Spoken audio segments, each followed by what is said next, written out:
Good morning everyone my dear students. कैसे हैं आप सब। सानवी क्लासेस में आपका स्वागत है। आज मैं आपको क्लास 11 का केमिस्ट्री का फर्स्ट चैप्टर जो है आपको बताने जा रहा हूँ, उसको आप फोकस करेंगे।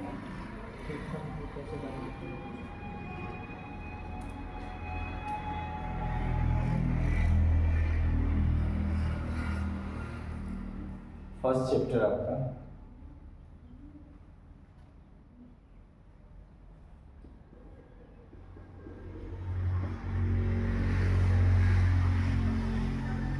रासायनिक प्रक्रियाओं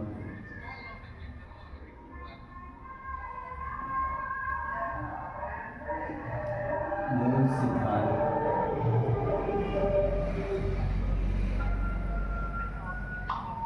रासायनिक प्रक्रियाओं के मूल सिद्धांत, जो बेसिक कॉन्सेप्ट है आप इस लेसन में पढ़ेंगे। जो भी छोटी छोटी बातें हैं जो अपने पुराने पिछली कक्षाओं में जो आप पढ़ चुके हैं, उन्हीं कक्षाओं के बारे में जो टॉपिक हैं वही आपको पढ़ना है। रासायनिक प्रक्रिया मूल सिद्धांत, जो बेसिक कॉन्सेप्ट है केमिस्ट्री का, जैसे केमिस्ट्री की खोजकर्ता कौन है, केमिस्ट्री को डिफाइन कैसे किया जाए। तो जैसे हम बता दे रहे हैं आपको केमिस्ट्री को आप डिफाइन कैसे करेंगे। तो रसायन विज्ञान की वह शाखा जिसके अंतर्गत पदार्थों के गुण, पदार्थों की बनावट और पदार्थों में होने वाले जो है रासायनिक परिवर्तनों का अध्ययन करते हैं, जिसे हम रसायन विज्ञान कहते हैं। और दूसरी बात, इसका एग्जाम्पल, तो रसायन विज्ञान में क्या होता है, केमिकल क्रियाएँ होती हैं, केमिकल रिएक्शन होते हैं जिससे न्यू पदार्थ बनते हैं और उसमें जो है नए उसकी प्रॉपर्टीज यानी नए गुण उसके चेंज हो जाते हैं, नए गुण आ जाते हैं। तो आपने फादर ऑफ केमिस्ट्री समझ लीजिए। फादर ऑफ केमिस्ट्री आपके लेवोसिए हैं। लेवोसिए ने केमिस्ट्री के बारे में ज़्यादा अध्ययन किया है। और उसके बाद से आपके कार्बनिक रसायन के जनक यानी ऑर्गेनिक केमिस्ट्री के जनक, फादर ऑफ ऑर्गेनिक, अगर देखेंगे आप, फादर ऑफ ऑर्गेनिक, तो आपके साइंटिस्ट हो जाएंगे जे वर्जीलियस। जे वर्जीलियस आपके साइंटिस्ट हो जाएंगे। इन्होंने जो है आपके ऑर्गेनिक केमिस्ट्री पर ज़्यादा ही अध्ययन किया और ऑर्गेनिक केमिस्ट्री के बारे में उन्होंने बहुत सारी बातें बताई हैं, जिसमें ऑर्गेनिक केमिस्ट्री के बारे में सारा अध्ययन किया गया। नेक्स्ट आप देखेंगे, इसमें सबसे पहले आप पढ़ेंगे पदार्थ या द्रव्य, या द्रव्य नाम दिया जाएगा, पदार्थ या द्रव्य। तो पदार्थ किसे कहते हैं पहले से समझ लेंगे। पदार्थ वह प्रत्येक वस्तु है जो उसमें द्रव्यमान व स्थान घेरे, इसमें आयतन ग्रहण करे और गौड़ पैदा करे, जड़त्व का गुण पाया जाए, उसे हम पदार्थ कहते हैं। पदार्थ को जो है दो भागों में बांटा जाएगा।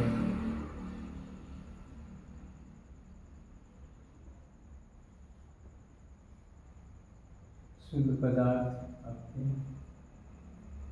और यहाँ कहा जाएगा शुद्ध पदार्थ और या मिश्रण या शुद्ध पदार्थ मिश्रण डिवाइड कर देंगे। शुद्ध पदार्थों में आपको दो भागों में बांट देंगे आप, तत्व और यौगिक। तत्व और यौगिक फॉर्म में बांट देंगे आप इसको, तत्व और यौगिक। मिश्रण को दो पार्टीशन कर देंगे आप, समांगी मिश्रण, समांगी मिश्रण हो जाएगा, और विषमांगी मिश्रण। समांगी मिश्रण और विषमांगी मिश्रण में इसको डिवाइड कर सकते हैं आप। तो शुद्ध पदार्थ, इसकी डेफिनेशन क्या है।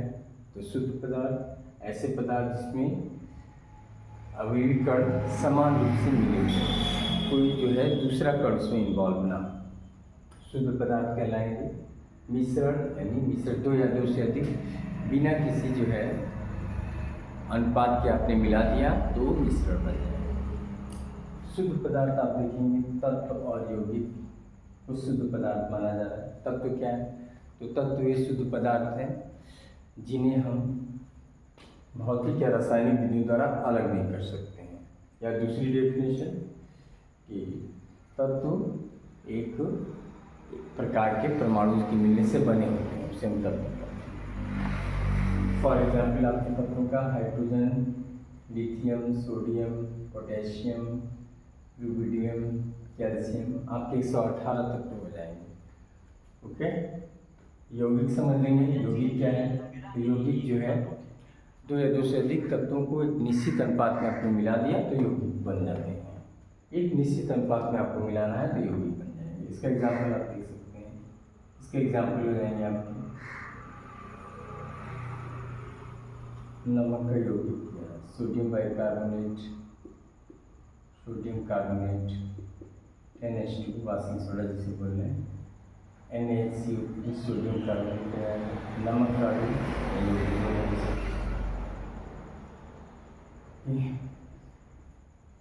ब्लीचिंग पाउडर, ये भी यौगिक फॉर्म में है, फॉर्म में है। तो ये सब यौगिक हो जाएंगे जो जिनका निश्चित अनुपात है, निश्चित अनुपात से मिलकर बने, ये यौगिक कहलाएंगे। Calcium hydroxide, calcium chloride, sodium, sodium bicarbonate, bleaching powder, plaster of Paris, फिटिकरी और आपका खाने वाला सोडा, कपड़े धोने वाला सोडा, ये सारी बातें हो जाएंगी।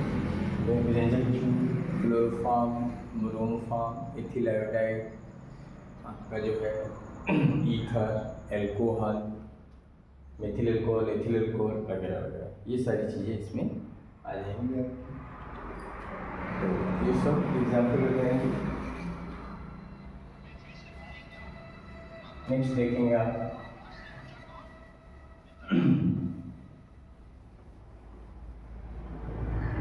सामान्य मिश्रण समझते।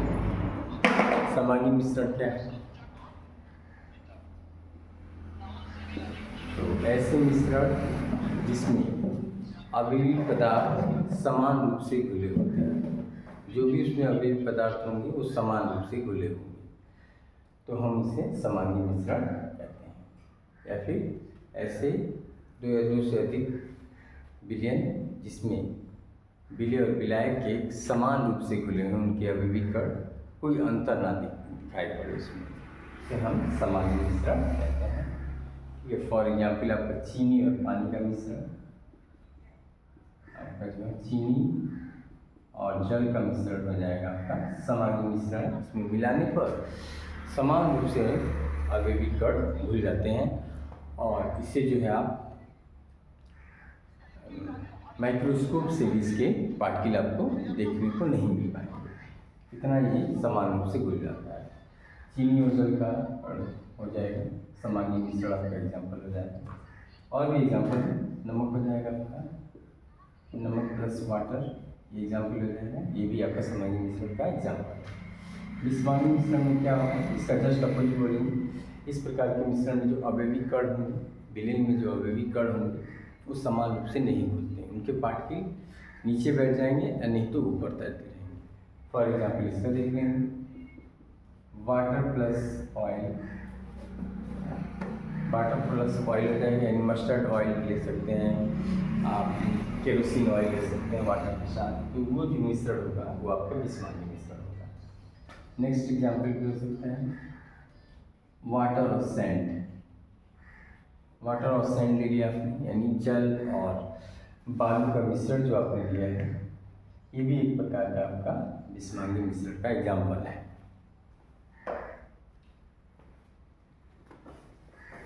तो आपने ये देखा पदार्थ का वर्गीकरण देखा आपने, शुद्ध पदार्थ और मिश्रण, तत्व और यौगिक देखा आपने। अब हम थोड़ी बात कर ले रहे हैं पदार्थ का वर्गीकरण अवस्था के आधार पर। जो पदार्थ का वर्गीकरण है अवस्था के आधार पर करते हैं, अवस्था के आधार पर, अवस्था के आधार पर वर्गीकरण करते हैं हम अवस्था के आधार पर। तो पहला अवस्था के आधार पर ठोस, हम पहले से पढ़ चुके हैं, ठोस, द्रव्य, गैस और उसके बाद से दो अवस्थाएं और हैं, बोस-आइंस्टीन, और उसके बाद से लास्ट आपकी पांचवी आपकी प्लाज्मा। ये सब आपकी 5 स्टेटें हैं, और जिसमें आप 3 फेमस हैं जो आप पहले से पढ़ते आए हैं, ठोस, द्रव और गैस। इनके बारे में मैं बता दूँ कि ठोस क्या है, द्रव क्या है और गैस क्या है, इन तीनों के बारे में आपको बता दिया जाता है। तो ठोस, पहला पॉइंट, ठोसों का आकार और आयतन दोनों निश्चित होता है, ये आप जानते हैं पहले से। ठोस का आकार और आयतन दोनों निश्चित होते हैं। द्रव का जो है आयतन निश्चित होता है लेकिन आकार निश्चित नहीं होता है। गैस के बारे में आप जानते हैं कि गैसों का जो है आकार और आयतन दोनों निश्चित नहीं होता है। ठीक है, ओके। नेक्स्ट पॉइंट, ठोसों के अणु जो है एकदम पास होते हैं और इनमें अंतरालिक आकर्षक बल पाए जाते हैं। इनके अणु ज़्यादा पास होते हैं, और द्रव के अणु ठोसों की अपेक्षा थोड़ा दूर रहते हैं और इनमें अंतरालिक आकर्षक बल दुर्बल होते हैं। नेक्स्ट, गैसों के अणु बहुत ज़्यादा दूर होते हैं और इनमें अंतरालिक आकर्षण बलों का मान नगण्य होता है, बहुत ना के बराबर, नगण्य माना जाता है। नेक्स्ट पॉइंट, ठोसों का घनत्व अधिक होता है। ठोसों का घनत्व अधिक होता है। द्रव का घनत्व ठोस की अपेक्षा कम होता है।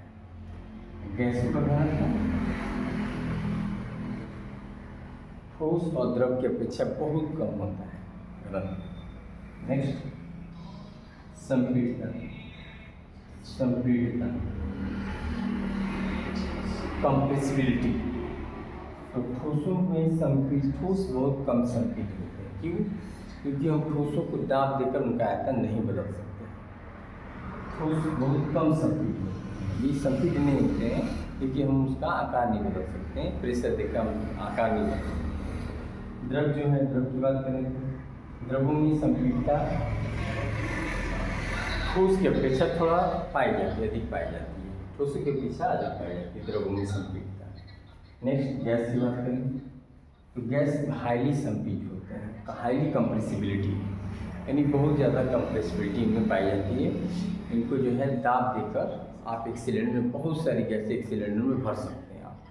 तो हाईली कंप्रेसिबिलिटी पाई जाती है गैसों में, बहुत ज़्यादा जो है इनमें दबाव पाया जाता है, प्रेशर देकर सारी गैसों को आप सिलेंडर में कर देते हैं। नेक्स्ट पॉइंट, ठोसों में बहने का गुण नहीं पाया जाता। ठोसों में यानी तरलता नहीं पाई जाती है, फ्लूइडिटी इसमें नहीं पाई जाती है। द्रवों में जो है ठोस के द्रवों में तरलता का गुण पाया जाता है, ये बहते हैं। जैसे पानी आपने गिराया तो वो पानी जो है बहने का गुण उसमें आ जाएगा, तो या तरलता उसमें पाई जाएगी। उसके अणु थोड़ा दूर होते हैं, इसलिए वो उसमें तरलता का गुण पाया जाता है, फ्लूइडिटी पाई जाती है। और गैस की बात करें तो गैसों की तरलता भी अधिक होती है, ये एक जगह से दूसरी जगह चली जाती है आसानी से, इनकी भी फ्लूइडिटी तरलता ज़्यादा पाई जाती है। और रही बात इनकी अंदर भी तरलता पाई जाती है, बहने का गुण इनके अंदर भी मौजूद होता है। नेक्स्ट आप देखेंगे 2 पॉइंट आपके 2 हेडिंग और बोस-आइंस्टीन क्या है उसके बारे में तो बहुत कम अध्ययन हो पाया है, लेकिन प्लाज्मा सबसे जो पतला पदार्थ है, प्लाज्मा सबसे पतले पदार्थ के रूप में वो पाया जाता है, उसे हम प्लाज्मा कहते हैं। तो प्लाज्मा एक स्टेट है जो सबसे पतले अवस्था में पाई जा रही है। और ये हुई इन सब की बातें। अगली नेक्स्ट टॉपिक हम आपको परमाणु बता देते हैं। परमाणु क्या है? परमाणु क्या है? तो इसको पहले जॉन डाल्टन ने बताया था, अपना सिद्धांत दिया था जॉन डाल्टन ने इसके बारे में बताया। जॉन डाल्टन ने बताया इसे कि परमाणु जो है अविभाज्य होते हैं, मीन्स इसको हम विभाजित नहीं कर सकते हैं, वो अविभाज्य होते हैं। परमाणु अविभाज्य होते हैं, उन्होंने बताया अविभाज्य होते हैं। दूसरा जो है परमाणु सूक्ष्म कण है, परमाणु सूक्ष्म कण, ये बताया उन्होंने। तो इसके बाद अदर साइंटिस्ट हैं, उन्होंने देखा कि कणों की खोज इलेक्ट्रॉन, प्रोटॉन और न्यूट्रॉन, तीनों की खोज इलेक्ट्रॉन की खोजा जे थॉमसन ने, प्रोटॉन को रदरफोर्ड या आइंस्टीन का नाम रखेंगे आप, गोल्डस्टीन रदरफोर्ड में, जिन्होंने नाभि की खोज की। थोड़ा सा मैं अगर कर लिया होता हूँ तो उनका भी नाम आगे आया। नाभि की खोज उन्होंने किया, एटम के अंदर की नाभि प्रेजेंट था। और न्यूट्रॉन की आपकी चैडविक, न्यूट्रॉन की खोज आपकी चैडविक ने किया। चैडविक ने बताया कि न्यूट्रॉन ऐसा कण है जो न्यूट्रल स्टेट में पाया जा रहा है और उस पर नो चार्ज, कोई चार्ज नहीं, तो आपका फ्री है एकदम, कोई चार्ज उस पर नहीं। तो ये जब इन्होंने बताया कि परमाणु अविभाज्य है, तो ये साइंटिस्ट लोगों ने कहा कि नहीं, परमाणु को जो है एक परमाणु से दूसरा परमाणु बनाया जा सकता है, परमाणु विभाज्य होता है। तो जैसे इन्होंने चैडविक साहब ने क्या किया, इन्होंने बेरिलियम लिया और इसके उन्होंने अल्फा कणों की बमबारी कराई और नया कण बना दिया उन्होंने।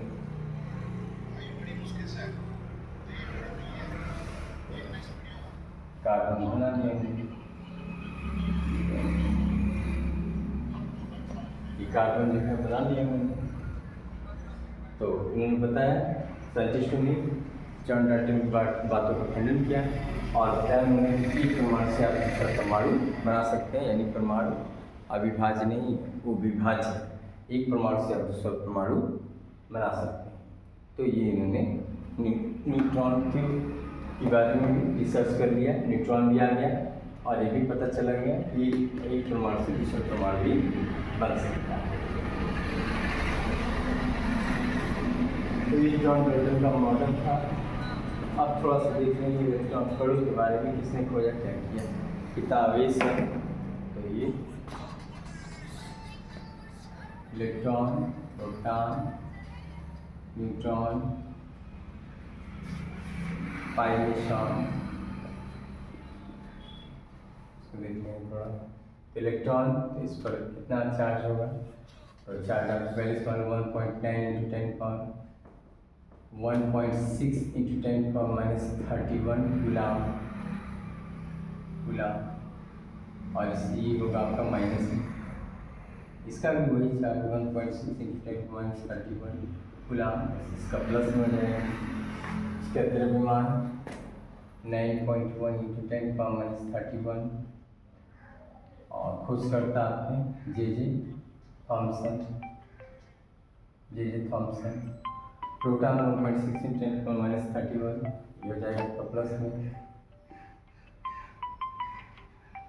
सॉरी 1.6 इंटू 19 होगा, 19 गुलाम। और ये हो जाएगा इलेक्ट्रॉन का, जे थॉमसन है आपको 1897 में उन्होंने खोज किया इलेक्ट्रॉन। प्रोटॉन की खोज करता है आपको हो जाएंगे रदरफोर्ड, या उनका नाम नहीं, गोल्डस्टीन,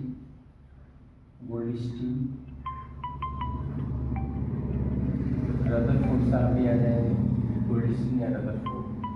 और इसका आगे सामने इसका 9.125 10 पावर माइनस 31।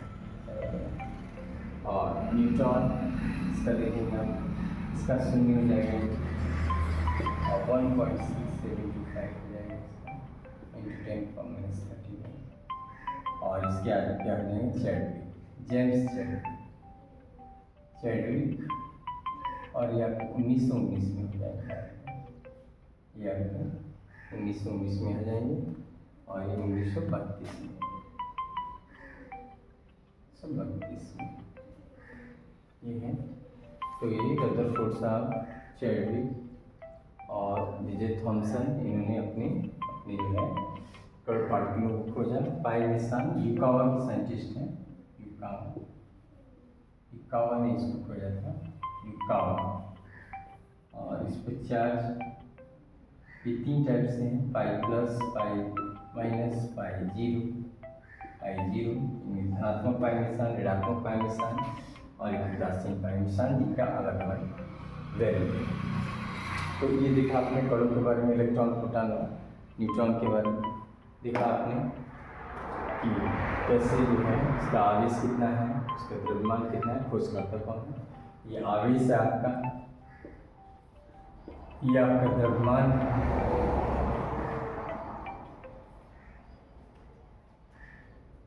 खोजकर्ताओं के नाम है। ये खोजकर्ताओं के नाम, आवेश, द्रव्यमान और खोजकर्ताओं के नाम आपने देखे, इलेक्ट्रॉन, प्रोटॉन, ये पार्टिकल्स हैं, इसे बोलेंगे स्पेशल फंडामेंटल पार्टिकल जो है बेसिक कण है। तो बात करता हूँ कणों के बारे में। अब आपको जो है परमाणु के बारे में डिटेल डेफिनेशन बता देते हैं कि परमाणु क्या है। तो परमाणु एक सूक्ष्म कण है जो किसी भी रासायनिक प्रक्रिया में बिना घटित हुए भाग लेते हैं, उसे परमाणु कहते हैं। तो परमाणु किसी भी रासायनिक प्रक्रिया में पार्टिसिपेट करता है, लेकिन वो हाइड्रोलिसिस नहीं होती, वो घटित नहीं होता है और वो रासायनिक प्रक्रिया में पार्टिसिपेट करता है। दूसरी बात कि परमाणु जो होता है विद्युत उदासीन होता है। क्यों? क्योंकि इसमें जितने इलेक्ट्रॉन रहते हैं उतने ही प्रोटॉन रहते हैं। इलेक्ट्रॉनों की संख्या और प्रोटॉनों की संख्या दोनों की बराबर होती है, इसलिए परमाणु विद्युत का उदासीन होता है। तीसरी बात,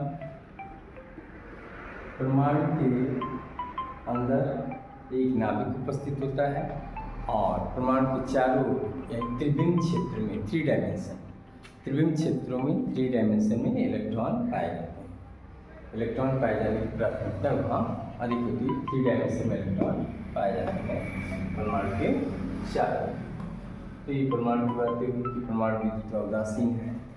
परमाणु जो है में एक नाभिक होता है जिसके चारों इलेक्ट्रॉन पाए जाते हैं।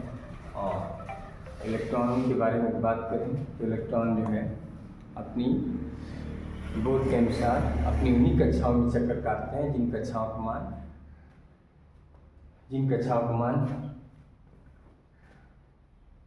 2π/n का पूर्ण विद्युत होता है, उन्हीं कक्षाओं में इलेक्ट्रॉन चक्कर काटते हैं। तो इलेक्ट्रॉन जो है सभी कक्षाओं में चक्कर नहीं काटते, उन कक्षाओं का मान 2π/n होता है, उन्हीं कक्षाओं में इलेक्ट्रॉन चक्कर काटते हैं। बोर के मॉडल के अनुसार अणु क्या है, अणु शब्द मॉलिक्यूल क्या है। तो परमाणु के मिलने से अणु का निर्माण होता है, परमाणु के मिलने से अणु बनते हैं। ठीक है, अणु जो है स्वतंत्र अवस्था में रह सकते हैं, लेकिन वो किसी भी रासायनिक प्रक्रिया में भाग नहीं लेते। और अणु के प्रकार देखेंगे, फर्स्ट होता है समपरमाणु अणु, समपरमाणु अणु, और दूसरा हो जाता है आपका विषम परमाणु अणु। एक आपका समपरमाणु अणु, दूसरा विषम। समपरमाणु अणु मतलब ऐसे अणु जिसमें परमाणु की संख्या समान हो, जिसे हम समपरमाणु अणु कहते हैं। और ऐसे अणु जिसमें परमाणु संख्या अलग अलग हो, उसे हम विषम परमाणु अणु कहते हैं। फॉर एग्जाम्पल देख लेंगे इसका। फॉर एग्जाम्पल तो इसमें आप कह देंगे ओजोन कैसा अणु है, समपरमाणु अणु है, जिसका छत्ता जो है आसमान में है और हम लोग को जो है, हम सभी को यूवी रे से प्रोटेक्ट करता है। ओजोन आपका फास्फोरस हो जाएगा P4, ये भी समपरमाणु है। ऑक्सीजन है, नाइट्रोजन है, तो ये सब क्या है, समपरमाणु अणु है। ऑक्सीजन, फास्फोरस और नाइट्रोजन, ओजोन गैस और सल्फर भी आ जाएगा, सल्फर एट, तो ये सब समपरमाणु कणों का एग्जाम्पल है जिसमें आपके परमाणु की संख्या समान है। ऑक्सीजन के 3 परमाणु, फास्फोरस के 4, 2, 2 और 1 परमाणु। नेक्स्ट आपका आ गया विषम परमाणु कणु। इसमें क्या है, इस प्रकार के अणु में जो परमाणु की संख्या सब अलग अलग होगी। तो कैसे अलग अलग होगी वो देखेंगे एग्जाम्पल। आप जिस H2 जल का अणु है आपका, इसमें आपके 2 परमाणु अलग अलग है, हाइड्रोजन का परमाणु और ऑक्सीजन का परमाणु है। तो ये विषम परमाणु है, परमाणु इसमें समान नहीं है। इसमें हाइड्रोजन के परमाणु इन्वॉल्व है और ऑक्सीजन के परमाणु भी इन्वॉल्व है। दूसरा आपका अमोनिया अणु हो जाएगा, NH3 अणु। तीसरा आपका CO2 अणु हो जाएगा। चौथा आपका मीथेन अणु हो जाएगा, वगैरह वगैरह। तो अमोनिया के अणु इसमें N है और H है। कार्बन डाइऑक्साइड गैस के अणु यानी CO2 के अणु, कार्बन डाइऑक्साइड के अणु C और O2 है, मीथेन अणु C और H2 है। तो ये हो जाएंगे आपके समपरमाणु अणु की बात हुई, जिसमें जो है दोनों अलग अलग एग्जाम्पल देखा आपने। हेलो, अब जो है अब थोड़ा सा आप देख लेंगे रासायनिक अभिक्रिया। वीडियो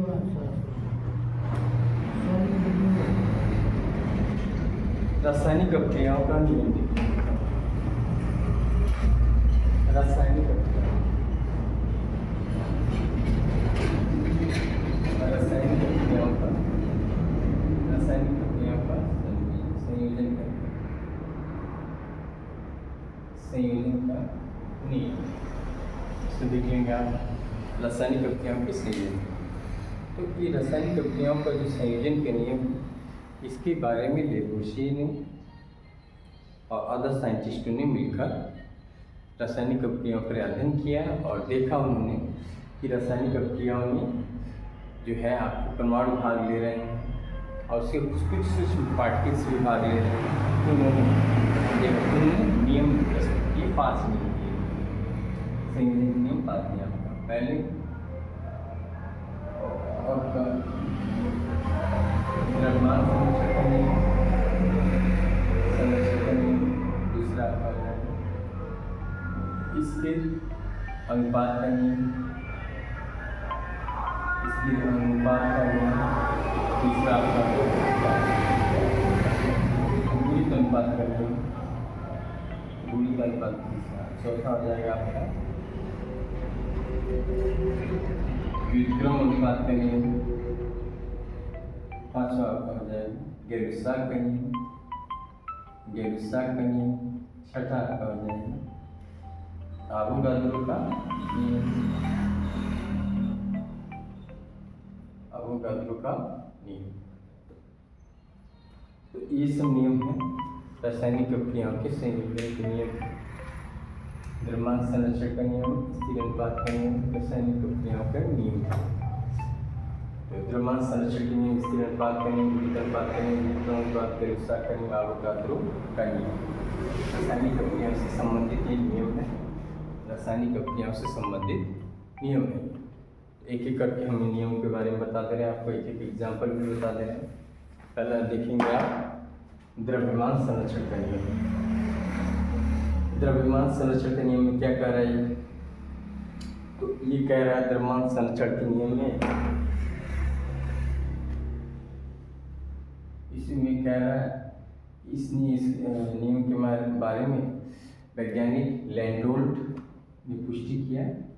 लैंडोल्ट और लेबोर्सियर ने इसको पुष्टि किया। क्या बताया उन्होंने बताया कि किसी भी रासायनिक अभिक्रियाओं में अभिकारक का द्रव्यमान और उत्पाद का द्रव्यमान दोनों का द्रव्यमान बदलता नहीं है, सेम बना रहता है, अपरिवर्तित रहता है। या बोल सकते हैं कि ऊर्जा ना तो उत्पन्न की जा रही है ना नष्ट की जा रही है, बल्कि उसको एक रूप से दूसरे रूप में बदला जा रहा है। यानी किसी भी रासायनिक अभिक्रिया में अभिकारक का द्रव्यमान और उत्पाद का द्रव्यमान बदलता नहीं है, द्रव्यमान कंजर्व रहता है, इकट्ठा रहता है। आपने अगर अभिकारक का द्रव्यमान जितना लिया है और उसका उत्पाद जितना ही बना है तो वो सेम रहेगा, बदलेगा नहीं। तो एक डायरेक्शन दिखा दे रहे हैं आपको द्रव्यमान संरक्षण के नियम के अनुसार कि किसी भी रासायनिक अभिक्रिया में अभिकारकों का द्रव्यमान और अभिक्रिया होने के बाद उत्पादों का द्रव्यमान अपरिवर्तित रहता है। अर्थात द्रव्यमान बदलता नहीं। एक रिएक्शन हम आपको दिखा दे रहे हैं। मर्क्यूरी का ऑक्साइड है, इसको आपने गर्म कर दिया, 100 ग्राम था आपका यहाँ पर, और यहाँ पर आपका 2Hg मर्क्यूरी बन गया प्लस ऑक्सीजन गैस बन गई। तो अब इसको जो है ये दो प्रोडक्ट बन गए आपके, 60 ग्राम ये और 40 ग्राम। तो इससे क्या पता लग गया, इक्वलिटी बनी रहेगी, यानी द्रव्यमान आपने 100 ग्राम कर लिया, तो इसको गर्म किया, दो प्रोडक्ट बनना 40 का 60। तो इक्वली द्रव्यमान 100 ग्राम यहाँ पर भी, 100 ग्राम यहाँ पर भी बदली नहीं, द्रव्यमान नहीं बदला है। तो इससे आपने सीखा द्रव्यमान संरक्षण के नियम के अनुसार कि किसी भी रासायनिक प्रक्रिया में द्रव्यमान नहीं बदलेगा। नेक्स्ट देखेंगे,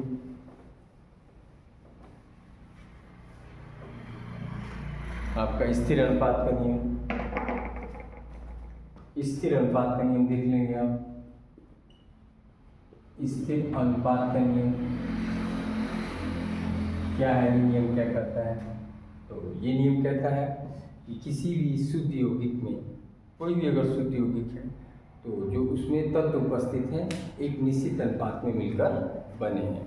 किसी भी रासायनिक शुद्ध यौगिकों में उपस्थित तत्व एक निश्चित अनुपात में मिलकर बने होते हैं, जुड़े होते हैं, उसे हम स्थिर अनुपात का नियम कहते हैं। चाहे वो किसी मैट्रिक्स से H2O है, इसमें देखिए 1:8 से मिला हुआ है, बना हुआ है, तो इसमें यौगिक है, ये एक प्रकार का H2O अणु है जिसमें हाइड्रोजन के 1 द्रव्यमान और ऑक्सीजन के 1 द्रव्यमान में मिलकर बना हुआ है। स्थिर अनुपात है इसका। चाहे वो इस जल को आप कुएं से निकालें, चाहे बारिश कर दें, चाहे आप इसको नल से निकालें, इसका अनुपात सेम रहेगा, 1:8 ही बना रहेगा, बदलेगा नहीं। तो ये स्थिर अनुपात का नियम है, जिसमें कोई भी शुद्ध यौगिकों में जो उपस्थित तत्व एक निश्चित धारा अनुपात में मिलकर बने होते हैं, उसे हम स्थिर अनुपात का नियम कहते हैं। तो इसमें बहुत सारे अणु आ जाएंगे, ये हो गया आपका CO2 गैस आ जाएगी, अमोनिया आ जाएगी, सबके जो है निश्चित अनुपात में, आपकी मीथेन गैस आ जाएगी, इस और आपकी एथेन गैस आ जाएगी, C2H6 आ जाएगा, ब्यूटेन आ जाएगी, C4H10 आ जाएगा। तो ये सारे अणु आ जाएंगे।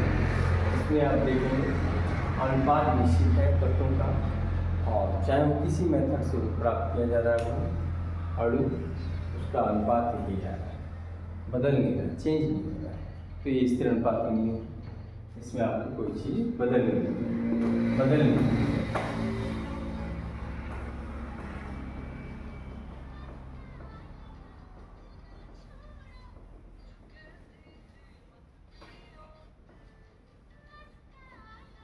अब देखेंगे थोड़ा अवोगाद्रो का नियम। 30 मिनट हो गया। That's all.